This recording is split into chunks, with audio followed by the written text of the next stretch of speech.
Hello from wherever you're watching from. This is Parklands Baptist Church. I'm Annemarie Ojunga and I work as a volunteer, working with the church and supporting different members of the church through this period. Today we are going to talk about coping through crisis. And as you may all know by now, there are different countries, there are different people in the world, there are different family situations now, and everyone is trying to cope through it because of COVID-19, because of the consequences of COVID-19.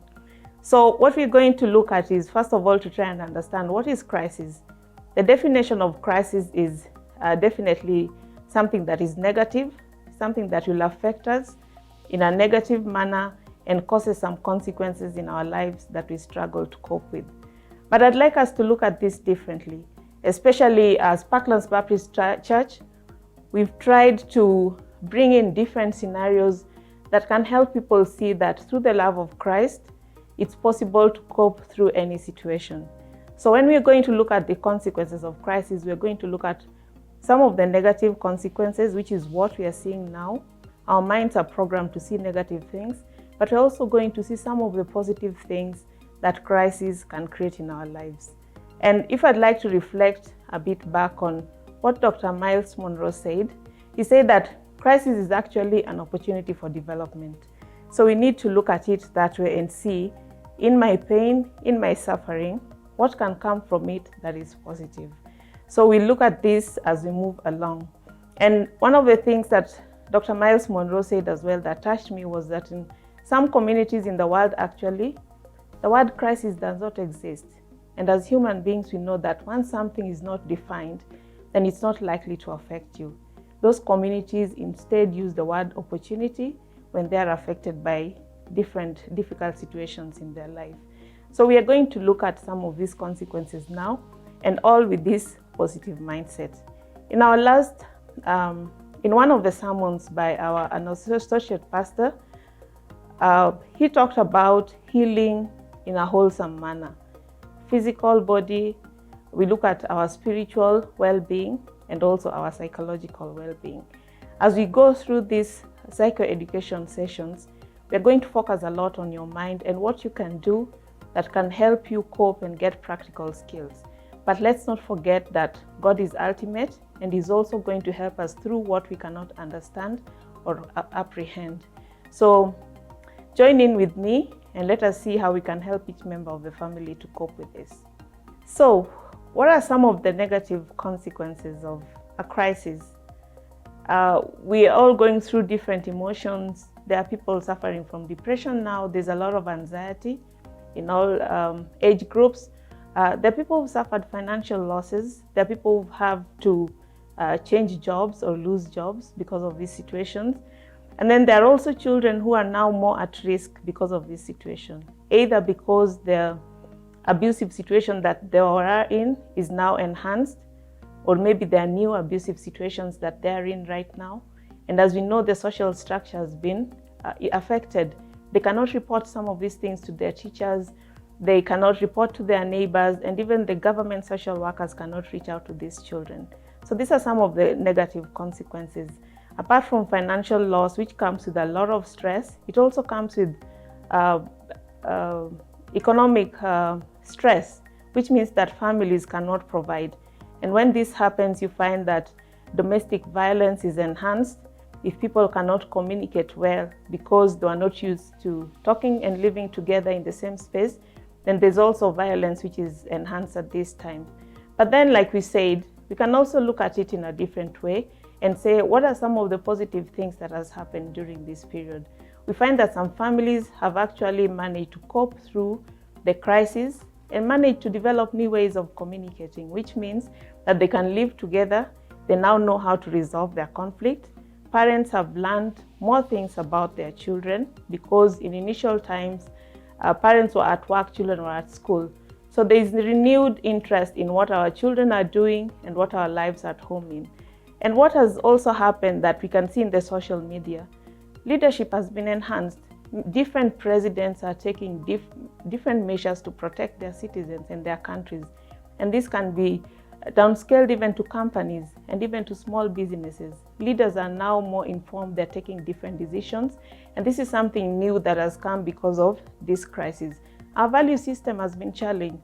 People are kinder, people are sleeping hungry, but then there are people who can afford more and they're saying, why can't I give some more to these families which are struggling? At Parklands Baptist Church, we've been able to do this, and people are contributing to help the families that cannot afford to live through this season.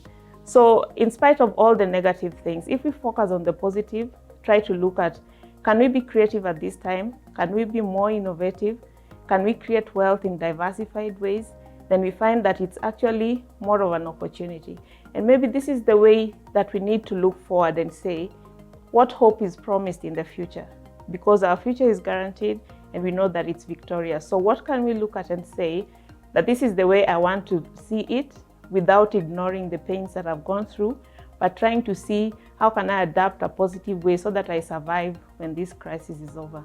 And crisis has been there for generations. If we look at how it affects the different generations, then we can be able to support them. Empathy is one of the skill set that people have developed right now. When you empathize, it means you put yourself in another person's position. So we're just going to briefly look at how COVID-19 is affecting the different generations. If we look at the people maybe in their 50s and 70s, we'll find that most of them are in the group that is put as high risk, and they may feel that they're predisposed to the virus. But funny enough, they're also concerned about their children. They want to protect their children who they feel could be affected by the virus as well. So they're worried about others and they're worried about protecting themselves. So with this group, you can empathize with them by reassuring them that you're keeping safe, making sure that they're provided for, they're eating well, and they're keeping safe inside and observing all the hygiene. Then they'll have a peaceful mind, and they'll be able to cope through the crisis. Then we look at this different generation, which is normally referred to as the sandwich generation or the Generation X. And this is a generation where most of them are maybe in their mid-40s, up to maybe early 50s. And with this generation, they're taking care of actually 3 generations. They're looking at their parents, they're taking care of their children, they're working in very stressful environments. So it means even though they're not in the high risk age bracket, they're also faced with a lot of lifestyle challenges because they live a very high stressful life. So with this generation, you'll find that they're trying to homeschool their children, they're trying to send medication and food to their parents, they're also trying to learn how to work at home. Initially, they were used to working in offices. Some of them are running businesses which are already been affected. Some of them are in jobs. They don't know whether they'll lose them or not. So to empathize with this generation, you need to feel with them. And if there are solutions, like if there are ideas of creating alternative job sources, if there are ways that they can be helped through depression, they're affected a lot by depression, anxiety, and also struggles of having to cope with their families. It's also in this generation that you may have some family violence because in their area of stress, they may find that it's easier to vent out to their families. And one way of working with these families is that you can refer them, they can talk to their spiritual leaders, they can talk to counselors so that they see that violence is not an option, but then they can protect their families. And then we have the millennials and I believe the Generation Z as well, which are maybe in their 40s or early 30s up to maybe the teen years. So you find some of these generations are also, some of them are parents, so they're in school, they're working or trying to get a job, so they're struggling to raise children, they're struggling to teach their children through technology, and they also have this desire and high need to socialize with their peers. So you find that there's a lot of stress when they're just at home, then they cannot cope with the situation. With this generation, it's good because they've already really adapted to technology. They can still keep to their social platforms and they can reach out to their friends out there through Zoom or any other social media that is there. It's also a generation that is also curious about their lives, and if they'd like to connect to a church, this is a good time to reach out to them because they want this enlarged spiritual understanding, just to know that for whatever it is that they cannot cope with, then there's a God that can help them through this period. So this generation can be supported in many ways. Keep them in the social circles, talk to them, reassure them. They may be struggling with parenting. because they're still new in it. As a parent who's maybe raised children, you can guide them and lead them on how they can better cope with the children at home. So the teenagers are also struggling during this period. And remember, this is a group where they're used to being in school with their friends, with their teachers. And it's also an age where rebellion sets in. So they may not want to talk to you as a parent. They may not want to talk to people who are older than them, but they connect better with their peers. So allow them to do that. And I know that for some parents, this may be difficult, believing that technology is exposing them in the wrong way. But look at the bigger good for this. When these children keep in communication, then it means it's possible for you to parent them better. And you can always teach them how to avoid getting into trouble in technology, like getting on social media and getting hurt. This is usually more effective than denying them the gadgets that they can use for the social media. So help them, educate them, and a lot of the social media platforms in Kenya are being monitored, like children cannot be exposed to certain content. So trust in the system and trust in your skills as a parent, and do not deny these children, because this just ends up causing them more anxiety and they give you more trouble at home. So how can we help them cope? Love them, reassure them. Please do not try to solve their problems. Just listen to them and hear from where they are talking from. Validate their feelings. If they're feeling angry, allow them to do that. These are some emotions that God gave us, so long as we're not using them in a destructive manner. If they're feeling sad, allow them and try to see how you can make them feel better. Just let them know that you're there for them and that you're present and that they're not alone. What we cannot do is punish them in the wrong way. We can adapt what we call positive parenting, and this means that you do not cause them any physical harm, and it also means that do not shame them in any way. They're very sensitive to shaming. You cannot tell them, for example, that why can't you cope like your friend? Your friend is doing better. All of them are individuals. All of them are trying. Acknowledge the strength that they're doing. If they're able to do their homework, encourage them and congratulate them for it, and just be there with them.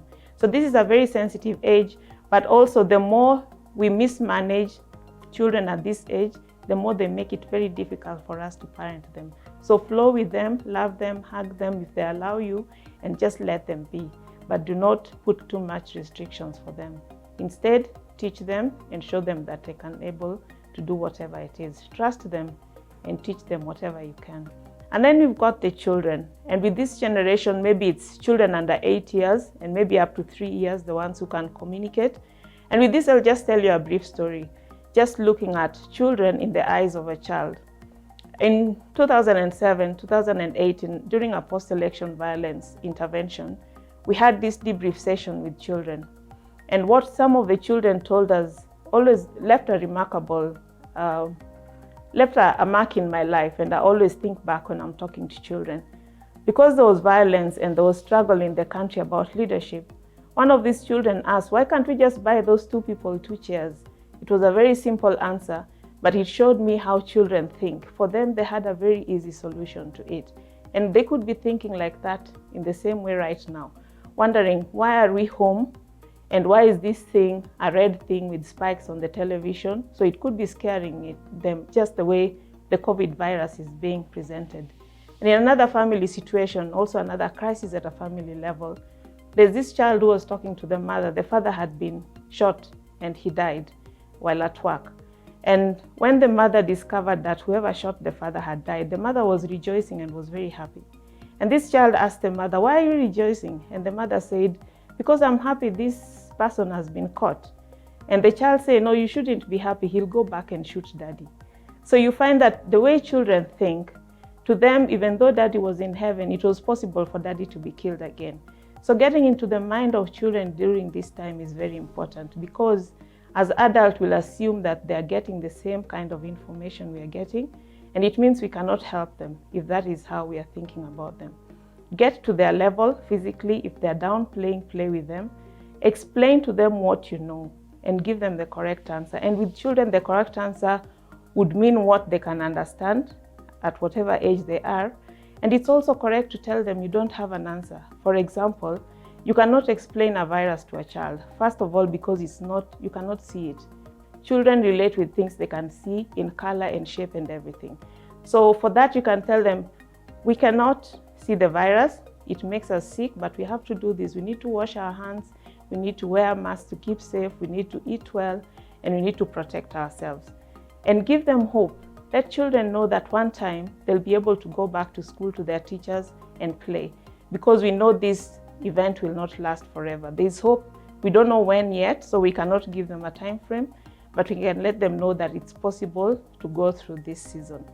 So as we go through this pandemic, what I've been thinking as a woman of faith and wondering that this is something that nobody was prepared for. It's very unpredictable, but then we have to be ready for it. And the story of Moses comes to my mind. And I keep thinking Moses was constantly challenged by crisis. He was put in a river, he was picked by a princess, grew up in the palace with Pharaoh. And at one time he discovers he's not the son of Pharaoh, he's a Hebrew.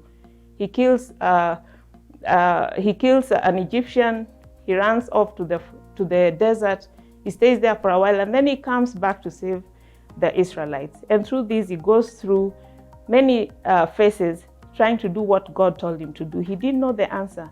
When he threw the snake down, he did not know that this snake was going to eat the snake of the other wizards that were in the palace. When he struck the river, he didn't know it was going to turn red. When he struck the Red Sea, he didn't know that it was going to open. But then he relied on a bigger source and knew that if I look up and if I trust where I'm getting this information, then something good is going to open up and it's going to be well for all of us. So what we can say during this period is that remain positive. This is what will keep you going. If you find you cannot cope, reach out to your spiritual leaders to pray, reach out to your counselors for a counseling session, and reach out to where you can find help. There are many ways that you can find help. There is already a line that is looking at gender-based violence. There's a child helpline that you can call toll-free. There are the government centers that you can call even for a psychological assessment, just to know, do I need to see a counselor or can I cope with this situation? So we remain with the Word of God, and what came to mind is the verse of Genesis, and I'll just take a bit of time to read it out for us. And this says that, this is in Genesis 8:22. It says that as long as the earth endures, seed time and harvest, cold heat, summer and winter, day and night will never cease. We see all our mornings, we see all our night. That hasn't changed. It means that so long as the world remains the same, then everything will be okay one day. So stay positive and embrace people around you. Try not to hurt each other because you're in pain, but instead try and recognize this pain and see how you can deal with it in a positive manner. Thank you, and I look forward to seeing you in another session.